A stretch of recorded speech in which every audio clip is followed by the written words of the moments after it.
আমার তো একবার করে মনে হয় যে ওয়েস্ট বেঙ্গলটা পাকিস্তানের বটে, ওয়েস্ট বেঙ্গলটা বাংলাদেশের বটে, ওয়েস্ট বেঙ্গলটা ইন্ডিয়ার মধ্যে পড়ে না। এইরকম কমেন্ট আমার ভিডিওতে করছে।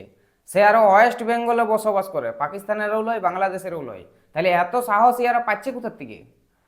আজকে যদি এইটা ওয়েস্ট বেঙ্গল না হয়ে ইউপি হইতো, ধেড়া ধার ফেসলা হয়ে যেত, বাস জেলেও যেতে হতো না, জেলের আগেই জহন্নাম পাঠাই দিত যোগী সরকার। আজকে 2026-এ দাঁড়ায় আমাদের ওয়েস্ট বেঙ্গলটা এমন হয়ে গেছে যে তুমি পাকিস্তানের বিরুদ্ধেও কিছু বলতে পাবে না, তোমাকে চুপচাপ থাকতে হবে। পাকিস্তান আমাদের ভারত মাতাকে গাল দিয়েছে, সেই জন্য আমি একটা ভিডিও করেছি জবাব দিবার জন্যে। তোমরা ভিডিওটা একটু দেখো। বাংলাদেশ, পাকিস্তান, इंडिया। এইখানে মাইকটি দাবালুম। गूगल, दुनिया का सबसे भिखारी देश किसको कहा जाता है? रिपोर्टों के अनुसार पाकिस्तान को दुनिया में सबसे ज्यादा भिखारी वाला देश माना जाता है क्योंकि वहां 3 करोड़ से भी ज्यादा भिखारी हैं।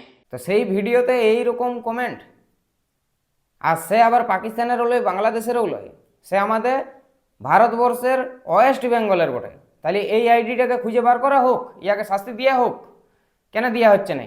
ইন্ডিয়ার এই খাবেক, ইন্ডিয়ার এই পরিবেক, ইন্ডিয়ার এই মাখবেক, আর ইন্ডিয়াকে গাল দিবেক, আমাদের ভারত মাতাকে গাল দিবেক, আর তার কোনো শাস্তি হবে কি নেই? তাহলে আমি কি বলবো বলো? আমরা পাকিস্তানে বাস করি, আমরা বাংলাদেশে বাস করি, ওয়েস্ট বেঙ্গলটা বাংলাদেশের বটে, ওয়েস্ট বেঙ্গলটা পাকিস্তানের বটে। যদি ইয়ার শাস্তি না হয় তাহলে তো সেটাই ভাববো।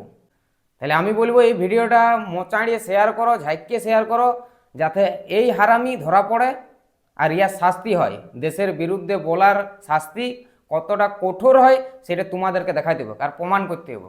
জয় হিন্দ, বন্দে মাতরম, ভারত মাতা কি জয়।